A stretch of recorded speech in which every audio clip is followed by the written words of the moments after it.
अगर कोई लड़की ये 3 काम करती है तो समझ ले कि वो फेक है, उसका प्यार झूठा है, उसकी बातें झूठी हैं और इंसान भी झूठा है। अब सच पहचान।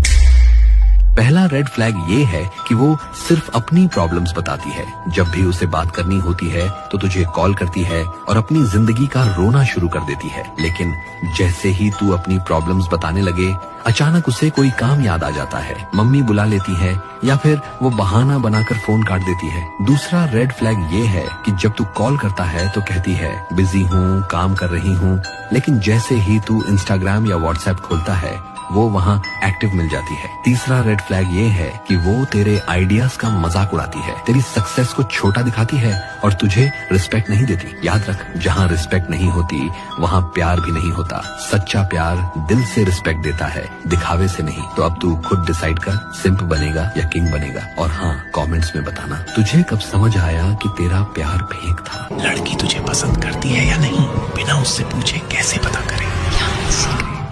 लड़कियां कभी सीधा नहीं बोलती। जब भी तुम्हारी उससे बात हो, कैजुअली एक क्लेवर क्वेश्चन पूछो, जैसे तुझे लड़कों में क्या क्वालिटी पसंद है। फिर उसकी बातों को ध्यान से ऑब्जर्व करो। अगर तुम्हें लग रहा है उसकी बातों में तुम्हारा जिक्र हो रहा है तो congratulations, she likes you. But वह हेजिटेट करने लगे या ऐसी क्वालिटीज बोले जो तुम में बिल्कुल भी नहीं है, जैसे मुझे कुकिंग वाले लड़के पसंद है, लेकिन तुम तो उसमें 0 हो, मतलब भाई समझ जा, वह तेरे में बिल्कुल भी इंटरेस्टेड नहीं है। इससे अच्छा तो ऐसे रिलेशन को छोड़ दे और अपने अपग्रेड पर ध्यान दे और मुझसे सीख ह्यूमन नेचर को पढ़ना।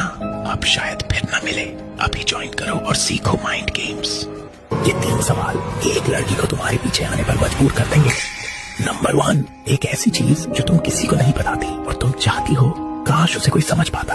ये सवाल उसके अंदर का साइलेंट पेन बाहर लाएगा। अब उससे धीरे से बोलो, डोंट वरी, मैं हूं ना, मुझसे अपना सारा पेन शेयर कर सकती हो। अब वह तुम्हारे बारे में सोचने लगेगी। नंबर 2, ऐसी कौन सी चीज है जो तुम बिना बताए ट्राई करना चाहती हो। ये सवाल उसके अंदर की दबी हुई फीलिंग्स को बाहर लाएगा। जब वह कुछ बताए तो बोलो, चलो इसे एक साथ ही ट्राई करते हैं, इससे तुम्हारा कनेक्शन मजबूत होगा। नंबर 3, तू सबसे ज्यादा किस इमोशन को छुपाती है, डर, गुस्सा या अकेलापन। इससे उसकी रियल इमोशनल साइड बाहर आती है और आप इमोशनली कनेक्टेड होने लगते हो। अब शायद फिर कभी ना मिले, फॉलो करो।